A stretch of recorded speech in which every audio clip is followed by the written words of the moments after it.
buenas noches, muy buenos días.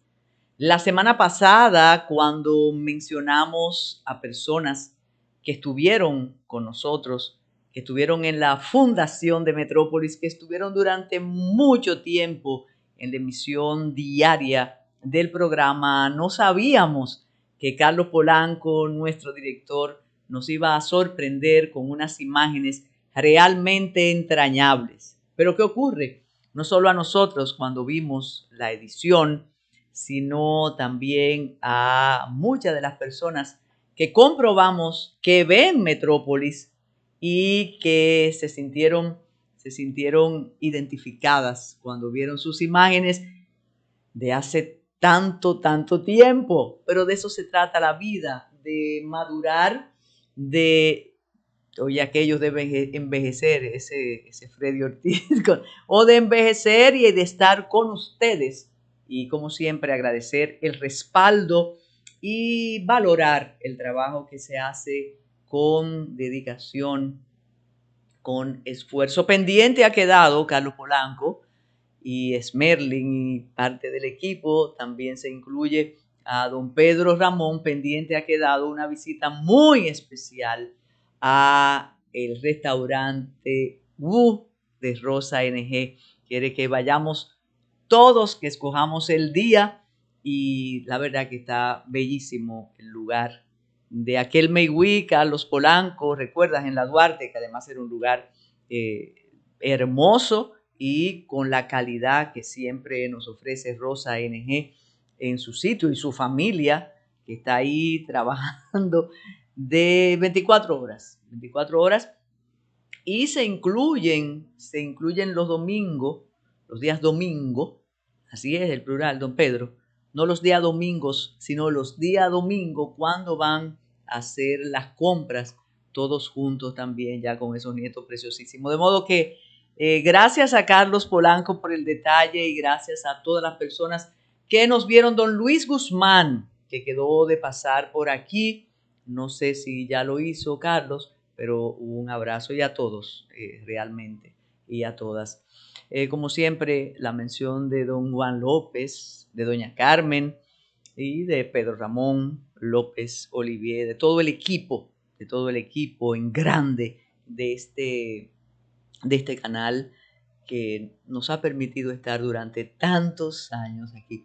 Yo pienso, no, pero eso lo comentábamos cuando estábamos ahí compartiendo, Smerling, Carlos, el máster, que ya don Juan no se despide de nosotros porque él se ha acostumbrado a estar aquí como lo ha hecho desde 1998.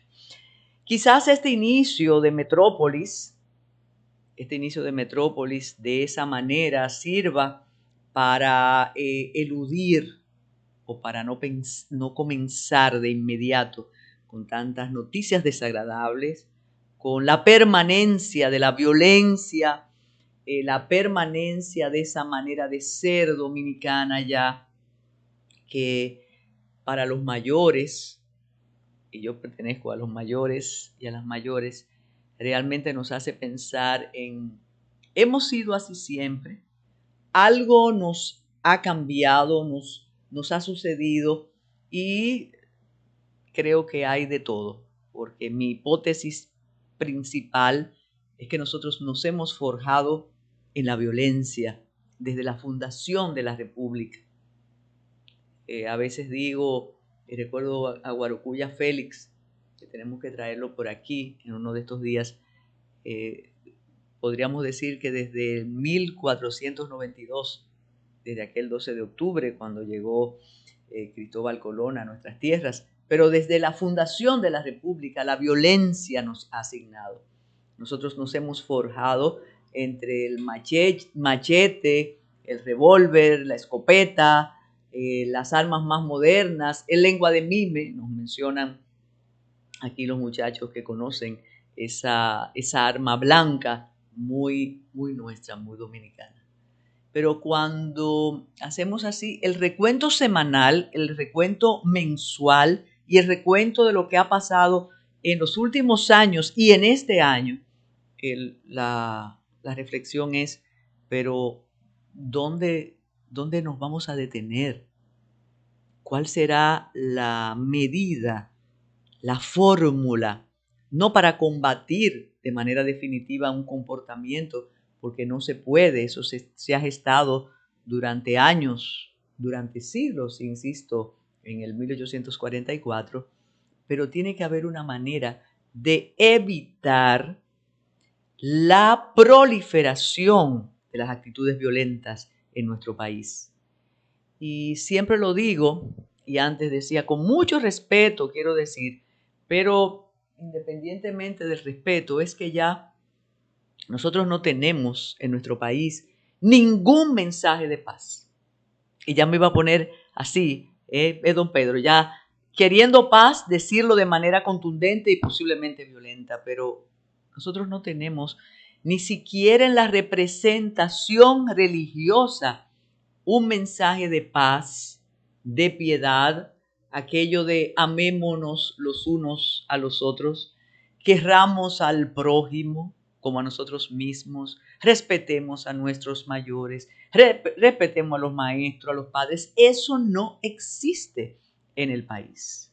Y como si los estuviera escuchando a ustedes del otro lado de la pantalla, me van a decir, y a veces no me gusta ese asunto porque mal de muchos, consuelo de tontos, me van a decir, no, y consuelo de todos también, me van a decir, eso está pasando en el mundo, eso está pasando en el planeta. Bueno, pero intentemos nosotros remediar de alguna forma eso que está pasando en todo el mundo, y posiblemente es así.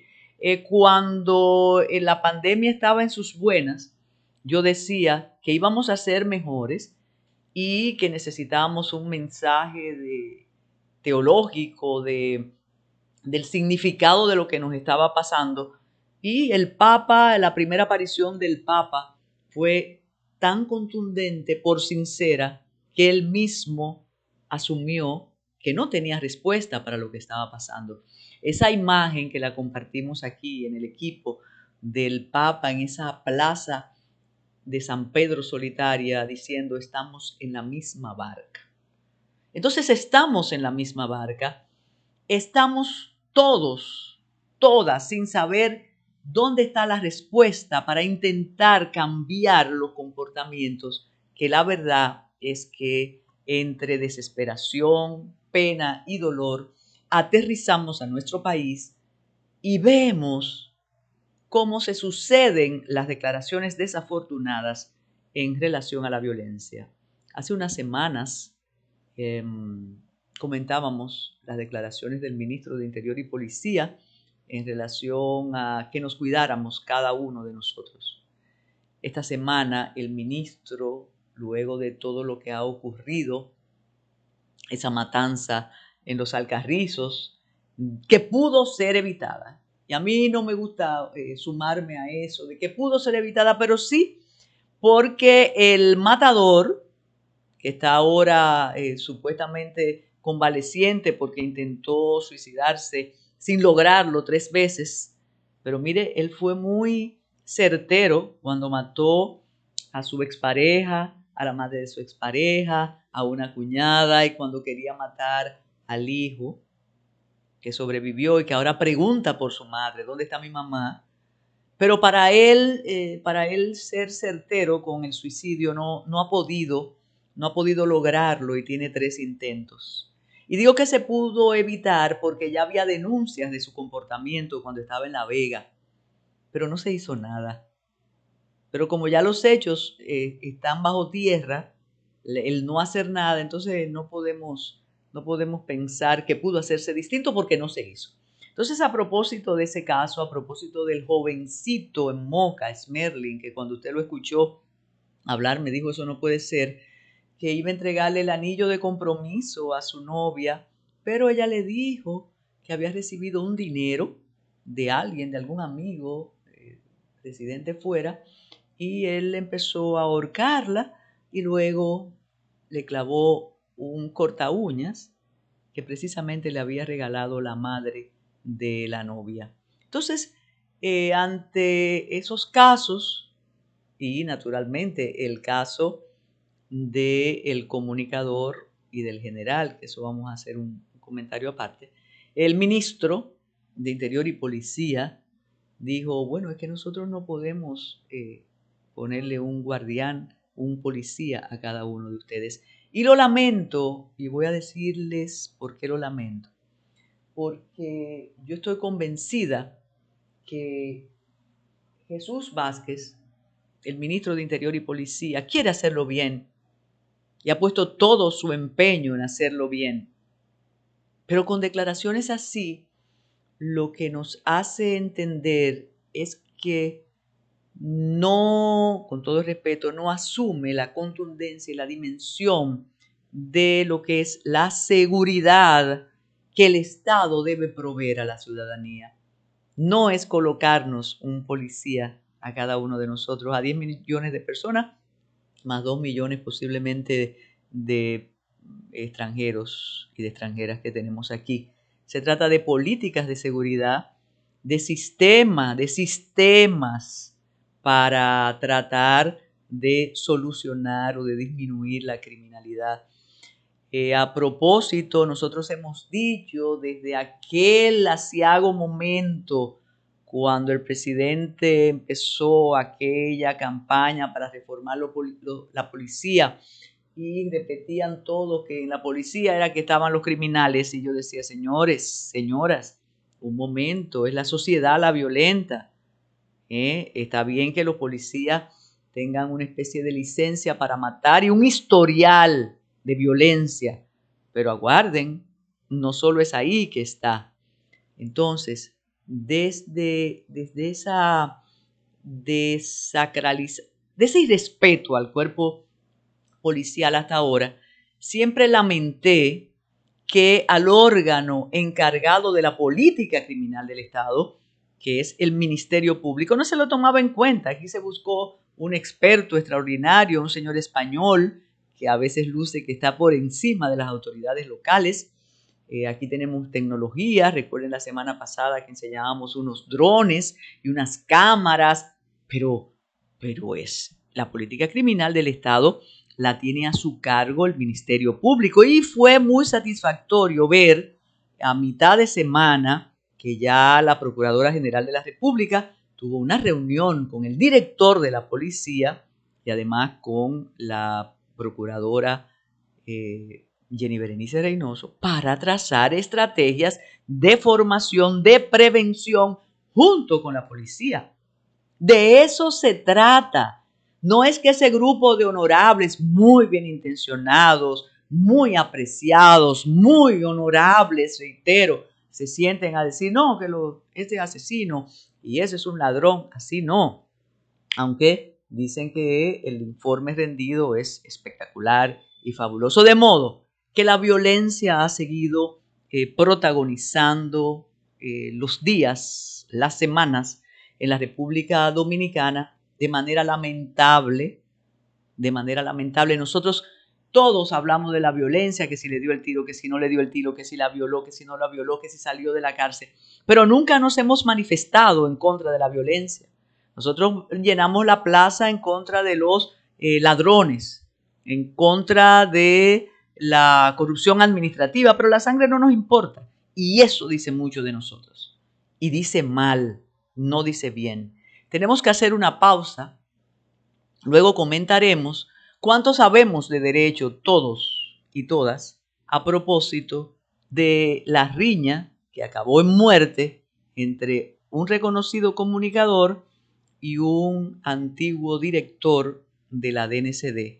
Es solo un corto comentario que vamos a hacer a propósito de cantidad de teorías que se han evaluado en los medios, se han valorado en los medios, que combinaron a la fiscal del distrito a decir lo que ella pensaba, porque aquí no estamos respetando las instancias oficiales.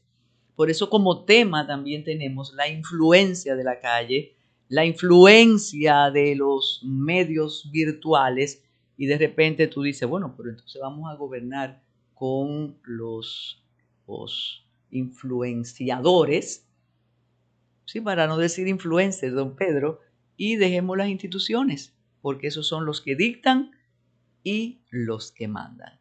Atención, Smedley, una pausa.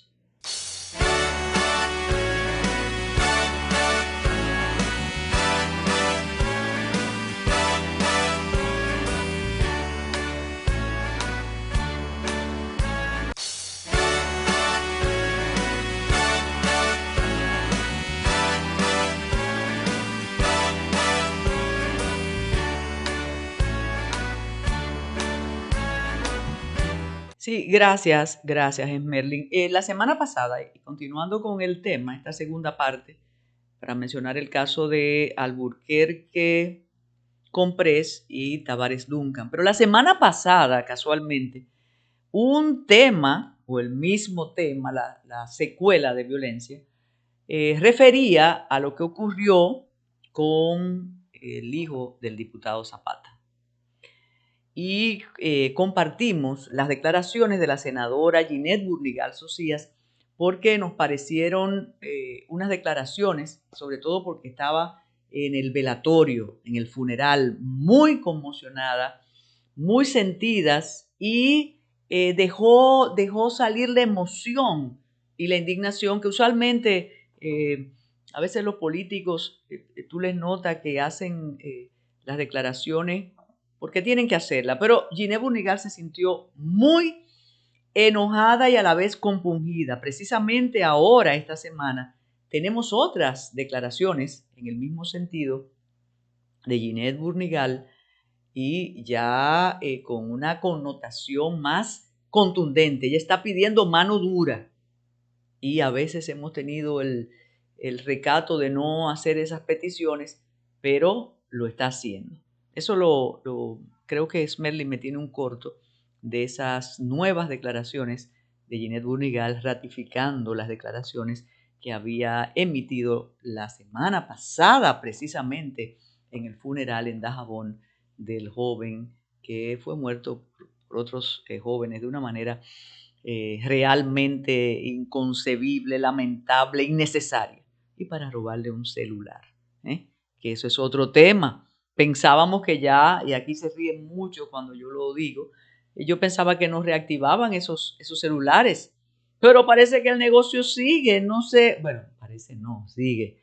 Hay unas imágenes por ahí que se difundieron al inicio de semana en una tienda de celulares precisamente, que entró un muchacho y además un ladrón, además examinaba, le dio tiempo a examinar los aparatos que él iba a sustraer y que sustrajo a fin de cuentas. Pues miren, en relación al caso de Alburquerque Comprés, es importante, puede parecer iconoclasta, irreverente, pero eso es lo que está ocurriendo a diario en municipios, en provincias, en barrios de la isla, del territorio. Ese es un día a día. ¿Por qué esto ha tenido esta connotación? Bueno, tratándose de los personajes, nada más y nada menos que un ex director de la DNCD, con muchos lauros, muchas medallas, muchos reconocimientos, y la víctima, una persona muy conocida en los medios deportivos. Entonces, por eso hemos comentado tanto ese caso. Si hubiera ocurrido en un drink de la parte alta, y además por el lugar, gracias, claro, en un drink de la parte alta entre un jornalero y un pequeño empresario, posiblemente lo vimos como la crónica roja habitual, pero esto tiene otra connotación y ahí vuelven los preconceptos a caerse y la historia errada de las causas de la violencia y demás, porque aquí se trata de dos personas con formación, sin precariedad, que como diría cualquier sabio de la familia o del trabajo o del compañero de trabajo, ¿qué hacían a esa hora esas dos personas en la calle? Bueno, la otra parte es, bueno, ya la calle nos pertenece, tenemos derecho a estar borrachos en la calle a cualquier hora, mira a los muchachos riéndose, sí, pero tiene la connotación por tratarse de estas dos personas conocidas, más que conocidas. Y es una muestra de mi hipótesis, y sé que es de la hipótesis de decenas de connacionales, de dominicanos y dominicanas, es la violencia como una burla o una idea, una imaginación, una percepción de burla provocó una golpiza y cómo esa golpiza, porque supuestamente Alburquerque compré se estaba riendo de la camisa manchada de la víctima, provocó la muerte. Eso es algo que, reitero, es el día a día, pero se supondría que estas personas tendrían unos mayores niveles de control de la ira, de la rabia, mayor sociabilidad. Pero como no vamos a llover sobre mojado, sí quiero hacer una observación porque creo que en ocasiones nosotras, las mujeres que hemos desempeñado funciones públicas, como que nos callamos cuando sabemos, tenemos conocimiento de alguna materia, más que las personas que no lo tienen y que opinan sin tener el contexto. Pero durante la experiencia de mi ejercicio, tanto en la Fiscalía del Distrito como en la Jurisdicción de Instrucción, uno tuvo que aprender todos los conocimientos, todo lo que dice el código y todo lo que los hechos dictan. Y a mí me ha sorprendido. En este caso, como el caso de David, ya no hablamos de David. El caso de Ágora, me dices, Merlin, ya eso no se habla. Y yo a propósito de ese caso escribí, está escrito y comenté aquí en Metrópolis, que me llamaba la atención cuántas personas opinaban y decían como si tuvieran conocimientos jurídicos. Y entonces eso se va convirtiendo en una ola y de repente te encuentras en cualquier espacio de comunicación haciendo una historia de los hechos y una conceptualización de los mismos que tú dices, pero es que no podemos seguir condenando en la calle ni calificando en la calle. Y el que no debemos es solo una reflexión porque claro que vamos a seguir haciendo eso y claro que vamos a seguir presionando a las autoridades. Y ahí engarzo esta reflexión con uno de los temas de hoy de Metrópolis. ¿Qué tanto la autoridad, incluyendo al Poder Ejecutivo, al Poder Judicial y al primer poder del Estado, que es el Poder Legislativo, que es el Congreso, qué tanto vamos a seguir oyendo la calle, llevándonos de la emoción para tomar decisiones contundentes? Después que ocurrió el desafortunado lance en esta esquina de la Rómulo Betancourt con Núñez de Cáceres, las especulaciones se han multiplicado primero con el asunto de la calificación de la infracción y la justificación. Que si la víctima tenía un historial de violencia, que cuando se emborrachaba se convertía así, que los dos estaban bebiendo, que qué hacía el señor mayor en la calle, que por qué portaba un arma ilegal, que eso es un elemento muy importante, que por qué huyó del sitio, que por qué volvió. Y la discusión fundamental es entre si se trata de homicidio agravado, de homicidio, de asesinato. Uno dijo golpes y heridas que provocaron la muerte, y yo creo que fue una reflexión casi poética, porque golpes y heridas que provocaron la muerte no hay ahí, porque el disparo no es un golpe, porque el disparo fue mortal de inmediato. Quizás las heridas, dicho sea de paso, hay imágenes, que eso al principio no lo supimos, hay imágenes del ex director de la DNCD con golpes, sí, pero eso no le provocó la muerte. Pero, ¿qué pasó con esa calle tonante y vociferante?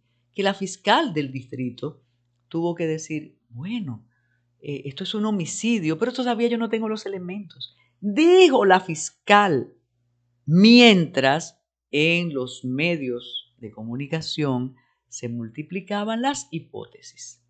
Interesadas o no interesadas, ya hay una víctima y ya hay una persona privada de su libertad, consona la privación o la medida de coerción con el hecho cometido.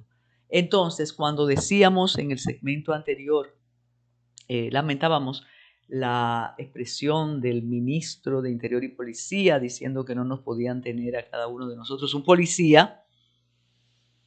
Aquí hubo un fallo Hay una parte de los hechos que no pudo ser captada porque las cámaras no estaban funcionando. Hace apenas una semana inauguramos unos drones estupendos que van a examinarnos hasta cuando vamos al baño. Sin embargo, en el recorrido fatal del general, cuando después de la discusión fue al automóvil supuestamente a buscar el arma después de una vuelta, eso no está registrado. Hay testigos, naturalmente, y hay un cuerpo yacente, hay un cadáver o un cuerpo, vamos a decir así, que luego de estar ya tumbado por un disparo, el autor se devuelve y lo remata. Con todo el respeto, vuelve y le dispara. También hay un detalle, y ahí lo está diciendo don Carlos Polanco. Sí, él lo estaba esperando. Él estaba, fíjate, la imagen está muy clara. Él está esperando que llegue su matador. Quizás no le dio tiempo y mira que el otro era mayor, como en los insultos le decían viejo y demás. Entonces, eso está pasando. Nos estamos adelantando, estamos condenando antes de que las autoridades correspondientes asuman la competencia, la jurisdicción y decidan qué hacer. Porque de repente, aunque es mucho en redes y en medios, pero vamos a tener ocupaciones de las salas de audiencia, del Palacio de Justicia, de las oficinas de la policía, diciendo no, ustedes no están diciendo, no están haciendo lo que nosotros en la calle queremos que se haga. A veces sin revisar el código, sin revisar lo que dicen nuestras leyes. Como decíamos al principio, de nuevo tronó Ginette Burnigal y esta vez lo hizo con lo que no nos gusta decir ni asumir, que es lo de la mano dura. Ahora, ¿qué significa en estos momentos la mano dura? ¿Qué significa? No sabemos. No podemos olvidar que en la mayoría de los casos más recientes había reincidentes. Eran personas que habían cumplido condenas y salieron a hacer lo mismo, con la misma carga de agresividad, de fiereza. Y yo iba a decir, con la misma impunidad, si usted quiere. También la semana pasada hablábamos aquí de la impunidad descentralizada, comentando el caso del alcalde de Higüey, que ya eso se le echó tierra. Y le faltan 2 años más al alcalde y posiblemente se beneficie de una repostulación y de una reelección. Y todos saben cómo él procede, cómo él actúa. Bueno, sí puede tener un manejo de las finanzas pulcro, pero andaba con un asesino y ya no sabemos dónde está el asesino, ni sabemos si le quitaron el uniforme, si lo juzgaron, nada se sabe, que se olvide. Entonces ese ha sido el recuento violento de todo lo que ha estado ocurriendo y no deja de ser, no, yo lo decía, ya no hay sacerdotes que te llamen a la paz. Y no deja de ser violento también lo que está pasando en relación a Haití, que es un tema presente en Metrópolis semana tras semana, y vamos a comentar las declaraciones de Antonio Marte, el senador, el empresario, el político, y también todo lo ocurrido con las declaraciones del ministro de Economía, que ponen una situación un poco delicada al presidente, porque a menos que el presidente esté en esa misma línea, lo que piensa el ministro, pero es delicado porque las declaraciones de Pavel Isa Contreras provocaron la felicitación de un enemigo del país, de un enemigo de nosotros. Pero esas tenemos. Otra pausa, Esmerlin, y regresamos con don Antonio Marte, el tema de Haití y las declaraciones del ministro de Economía. Gracias.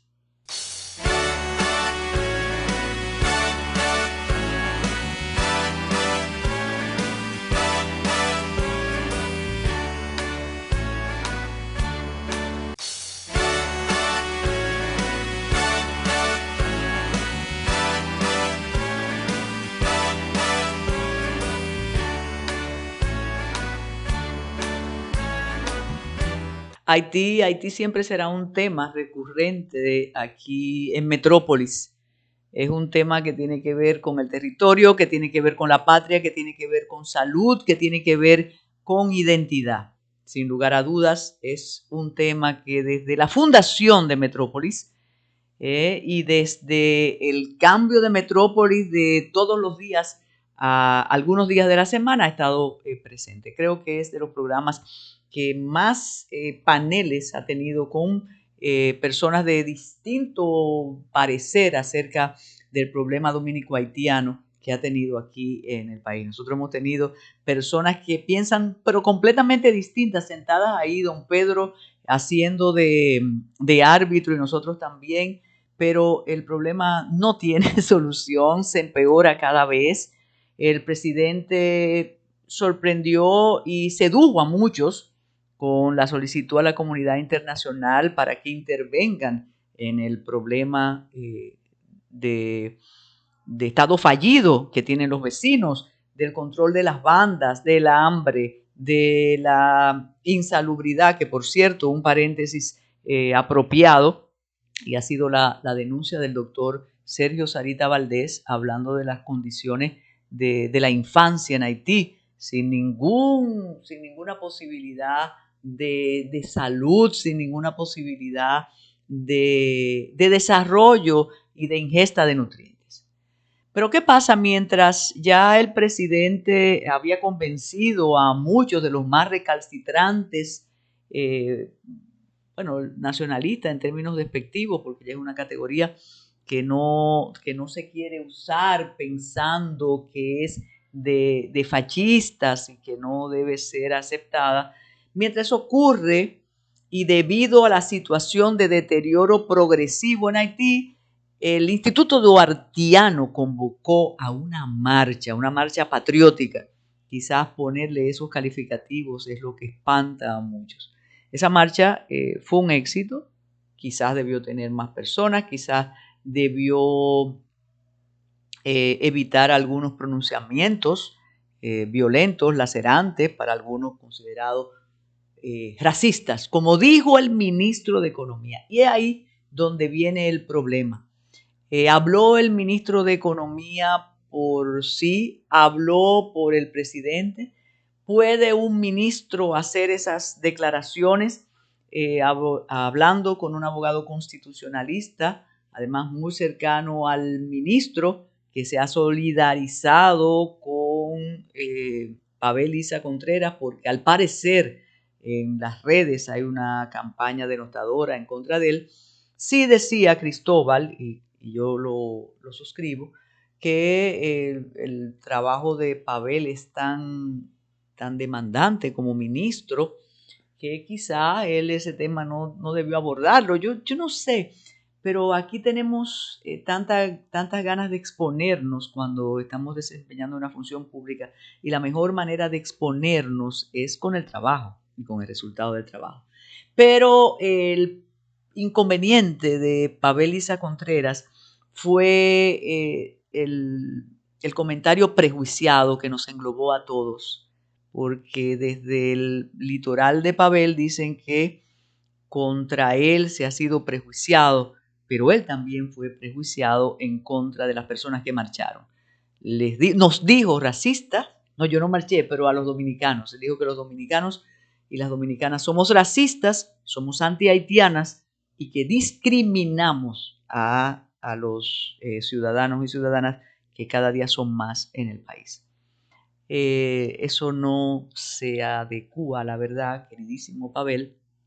O sí, hay sectores que así lo hacen, tanto aquí como en Haití, pero no vamos a discutir ahora eso, vamos a exponer lo que ocurrió y la reflexión acerca de si el presidente sabe que él dijo eso, si lo habló de manera inconsulta, si de verdad Pavel cree eso. Incluso le puedo decir a Tayana, que también es amiga de Pavel, que podemos invitarlo aquí, aunque yo pienso que ya ese tema es que no le corresponde. Como ministro, como ciudadano puede hablar del olor de las rosas. Pero entonces, la semana pasada, la semana que termina, el miércoles, don Antonio Marte produjo unas declaraciones contundentes en el Congreso, en el Senado, y del mismo modo vino el alud de críticas a lo que dijo Antonio Marte. Conclusión de hoy en esta emisión de Metrópolis: nosotros cada vez más, así como cada vez más hay más violencia, cada vez más somos más intolerantes, no admitimos ninguna opinión que contradiga la opinión que tenemos, no dialogamos, nos gritamos, y si tú piensas diferente, tú estás en mi contra. Y así es muy difícil construir una nación, preservar las instituciones. Entonces, el trabajo de Metrópolis es escuchar, compartir con ustedes las declaraciones de don Antonio Marte, un grito casi desesperado que él lanzó desde su curul, y él conoce muy bien la frontera y es desesperado e interesado porque él dice que en su sector ya están desplazando dominicanos, los extranjeros, manejando los vehículos y demás. Ya no solamente es la explotación en el campo, en el café, en el cacao. Entonces vamos a oír a don Antonio Marte. Tenemos algunas de las imágenes con Pavel y les recordamos que por ahí viene Dayana Mora Ramis con su Ready para exportar.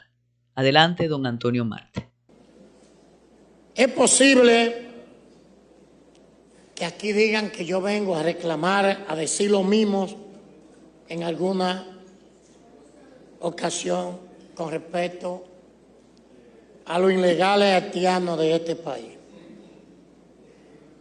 Pero lo que me sorprende a mí, como a ustedes, que no le hacen caso al tema, es que este país, los extranjeros haitianos, los ilegales, se han tomado a República Dominicana sin tirar un tiro, y ustedes no están en eso. Y tienen las armas aquí. La tienen aquí. La tienen aquí.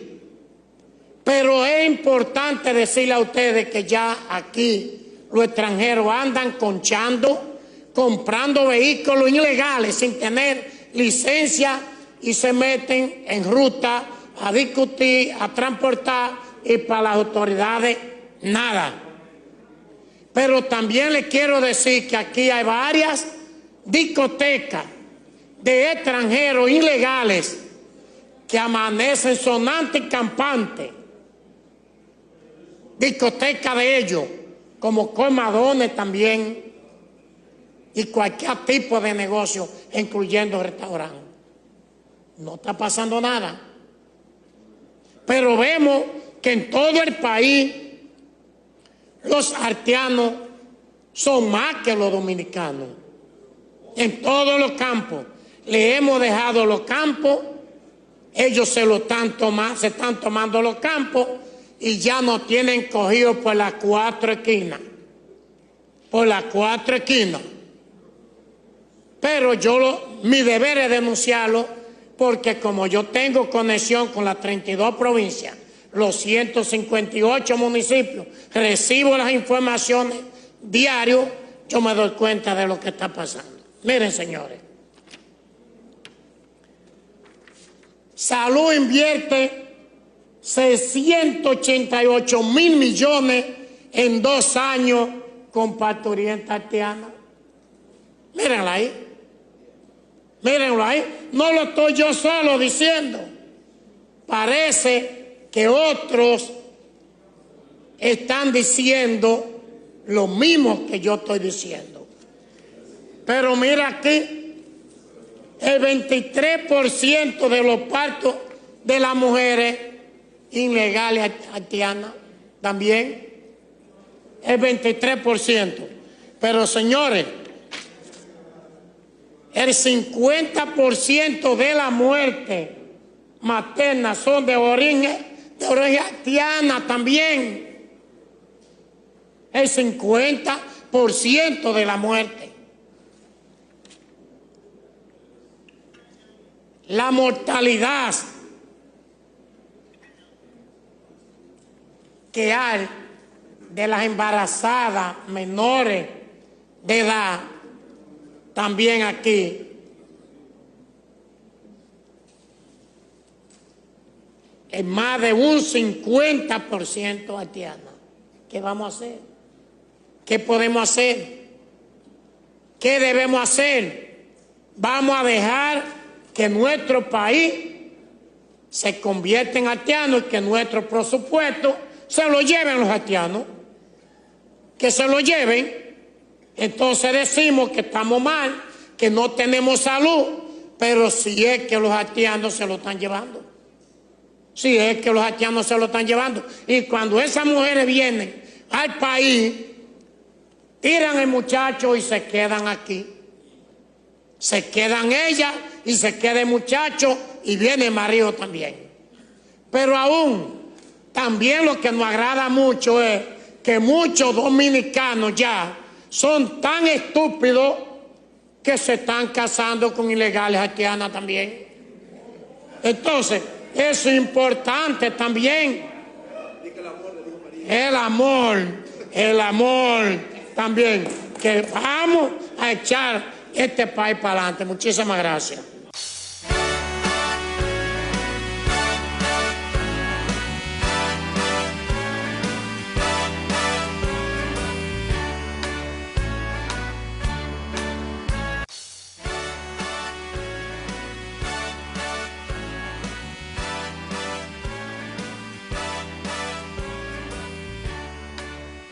Muy buenas amigos de Ready para Exportar. Esta semana respondemos 2 preguntas que nos han hecho nuestros amables televidentes referente a 2 temas importantes que toda empresa debe saber. Vamos a hablar sobre esas tendencias que tienes que tener en cuenta ahora que estás planificando el fin de año y el 2023. Y te vamos a decir cómo puedes aprovechar tu participación como visitante o como expositor en una feria a propósito de Hub Cámara Santo Domingo. Te esperamos.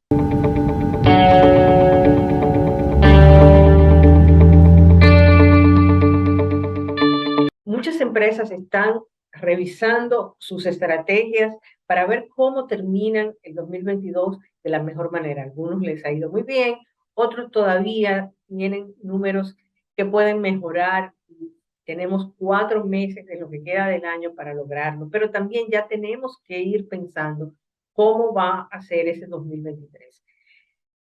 La estrategia va a depender mucho del tipo de segmento, de sector y de segmento de mercado, de país, de mercado al que nos estemos dirigiendo, pero hay tendencias que ya vemos que cruzan todos los mercados, incluyendo nuestro mercado.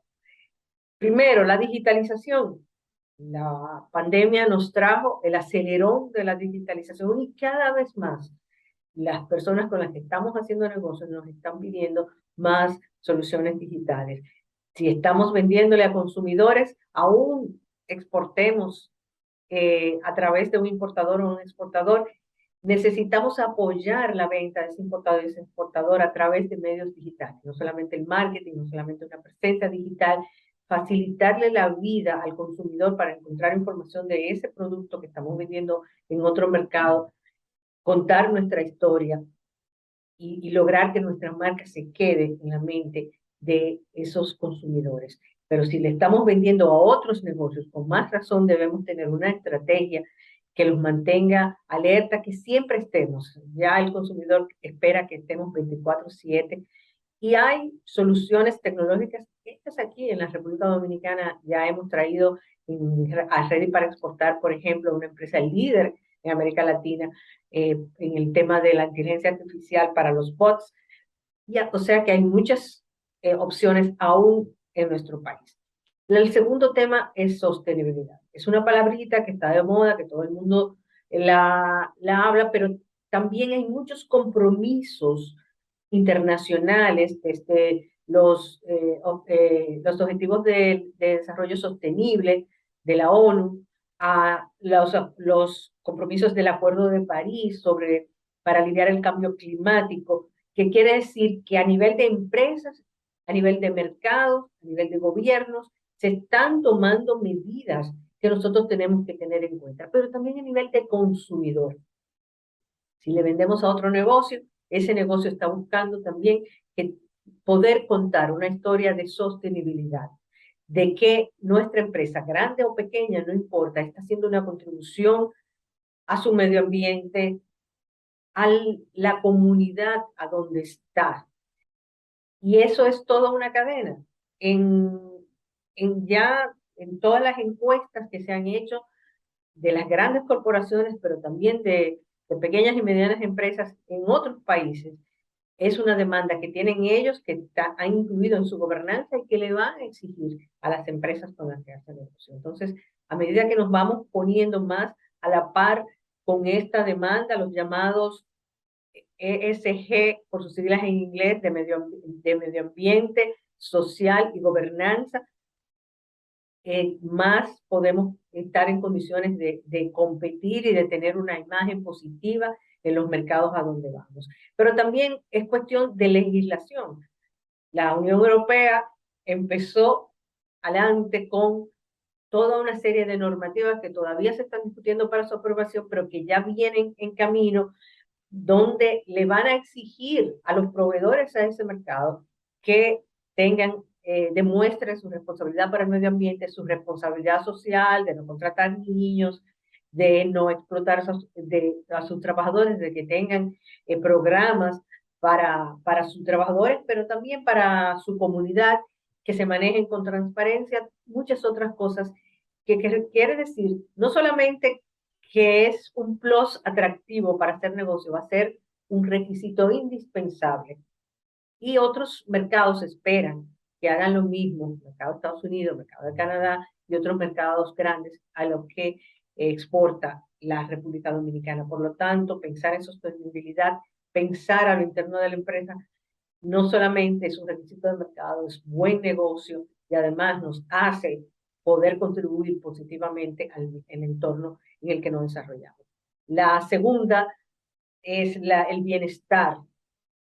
Salud y bienestar desde la pandemia es una tendencia, no solamente los millennials, la generación Z, todo el mundo ahora se ha puesto en esa tendencia de buscar el bienestar, de elegir productos que aseguren su bienestar en salud, en fitness, en bienestar físico, en mejor nutrición, en verse mejor, en dormir mejor, en mejorar la capacidad mental, la cantidad de servicios, agregar a nuestros paquetes turísticos este tipo de servicios en nuestras ofertas, desarrollar productos, técnicas, servicios que podamos vender y lograr crecer en un mercado de 1.5 trillones de dólares.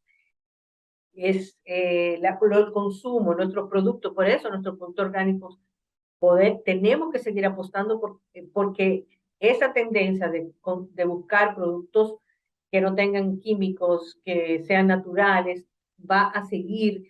Y el consumidor, sobre todo en los países desarrollados, está dispuesto a pagar más por ese tipo de productos. Y por último, seguridad. Es una palabra que hemos escuchado mucho. La pandemia también hizo revalorar el término de seguridad alimentaria, seguridad en la cadena de suministro, mejores logísticas, seguridad cibernética. A medida que la digitalización crece la amenaza y la cantidad de ciberataques que se ven constantemente. Ese es ya un mercado de unos 159.000 millones de dólares que va a seguir creciendo en demanda. Quiere decir que tenemos que protegernos como empresa, tenemos que tener una política para protegernos de ciberseguridad, pero también como país, pero también es una oportunidad de mercado para muchos. Si nuestra estrategia, no importa qué productos estamos vendiendo, debemos tocar estos puntos, porque hacia allí se mueve el mundo y se mueven los mercados, incluyendo nuestro mercado. Siempre hablamos de la oportunidad, de lo importante que es conocer nuevos mercados, y le hemos traído a ustedes aquí informaciones de los diferentes mercados del Caribe, de Estados Unidos, de Europa, de América Latina, a lo largo de los años que tenemos en Ready para Exportar. Ustedes pueden ver muchas de esas entrevistas en nuestro site, el readyparaexportar.com, pero cuando esas oportunidades llegan a nuestro país, que no tenemos que viajar, que podemos tener ese contacto internacional en nuestro propio país, tenemos que aprovecharlo. Y muchas veces no lo tomamos como algo que sucede y no como la oportunidad de negocio que es. Del 6 al 8 de septiembre en la República Dominicana se va a realizar el Hub Cámara Santo Domingo, que es un evento que realiza la Cámara de Comercio de Santo Domingo con el apoyo de muchísimas otras instituciones nacionales y regionales, y que reúne expositores de diferentes países y presentadores, instituciones de diferentes países. Hay tres formas de estratégicamente aprovechar el hub: visitando, hablando con los expositores. Vienen expositores del área del Caribe, por ejemplo, auspiciados por Caribbean Export, pero también hay muchos eventos de temas interesantes y que es importante aprovechar por los temas que se van a tratar, pero también para el network con esas personas que van a estar, que están interesados y que son protagonistas de algunos de esos temas, de esas áreas importantes. Y tercero, y no menos importante, son los encuentros de negocios, los B2B, que está organizando la Cámara de Santo Domingo junto con Pro Dominicana. Entonces, son citas directas con compradores que se están facilitando que lleguen a la República Dominicana y vienen porque están interesados en comprar de la República Dominicana. A veces decimos, pero ¿cómo vamos a llegar a los mercados? ¿Qué podemos ofrecer? ¿Cómo vamos a contactar los compradores? ¿Cómo vamos a saber lo que se requiere en esos mercados? Pues tienen la oportunidad aquí de hablar directamente con los compradores en la República Dominicana. Así que comuníquense con Pro Dominicana y aprovechenlo. ¿Qué tienen que hacer? Uno, tener una estrategia clara, no simplemente ir a ver qué aparece, sino qué yo quiero lograr, por qué yo quiero contactar, qué mercados me interesan. Segundo, estar preparado. Si es para conocer a alguien, tengan lo que es llamado el elevator pitch. Cómo ustedes van a presentar su empresa de manera que resulte interesante. Cómo, no simplemente yo exporto coco, o yo tengo coco y quiero exportar. No, cuenta tu historia. ¿Por qué exporta coco? ¿Qué tipo de coco? Habla de tu coco con entusiasmo. Ten claro cuánto puedes exportar y cómo puedes y qué facilidad y por qué escogerte a ti y no escoger a otro exportador de coco. Tienes que estar preparado, y si vas a la cita de negocio aún más, tienes que llevar la foto de los cocos, tienes que mostrar a tu empresa y realmente ilustrar con videos, con fotos, lleva tu tablet, de manera que puedas entusiasmar a ese comprador. 3, no subestimar ningún contacto, porque aunque conozcas a alguien que no sea de tu sector, es alguien que conoce el mundo de los negocios en su propio país. Es un contacto interesante que luego puede referirte a empresas y a gente relacionada contigo, pero no pienses nada más, y ese es el cuarto punto en la parte utilitaria. Ofrece valor, o sea, apórtale algo a todo el que conozca, información, prométele, ponle en contacto con gente que te parece que puede ser interesante, de manera que te dé sus datos, y al darte tu tarjeta o sus datos ya te da el permiso de contactarlo. Eso es importante. En muchos mercados está prohibido mandar un email a alguien si tú no tienes la autorización para hacerlo. Y por último, lo más importante es darle seguimiento. Solo el 2% de la gente que va a un encuentro de negocio, por ejemplo, logra cerrar un negocio ahí mismo. El lograr cerrar negocios depende del seguimiento, y solo un 20% le da seguimiento. Por lo tanto, si tú eres de ese 20%, te vas a distinguir por todos los demás, vas a tener una oferta. Como vienen tantos compradores, van a hablar con muchas empresas dominicanas que le van a ofertar bienes o servicios parecidos a los tuyos. ¿Cómo te diferencias? Es tú yendo preparado o preparada y cumpliendo con un seguimiento sistemático que logres aprovechar y capitalizar en ese encuentro de negocio. Y seguimiento no es un solo email, seguimiento es mandar un email y mantenerse en contacto regular con esa persona de manera que eventualmente puedan llegar a un acuerdo. Hay veces que hay contactos de negocios que uno hace o contactos, network, que de repente a los 6 meses alguien te llama y dice, me recomendó fulano, necesito a alguien en la República Dominicana para esto, o necesito tal producto, tú eres la persona, me dijeron que tú puedes ser la persona, o tú puedes conocer a la persona, y ya empiezas a recibir los beneficios de ese contacto. Una feria y un evento de esta magnitud es una oportunidad extraordinaria para hacer contactos de negocios, para conocer otras ofertas, tanto nacional como internacional, y espero que ustedes la puedan aprovechar.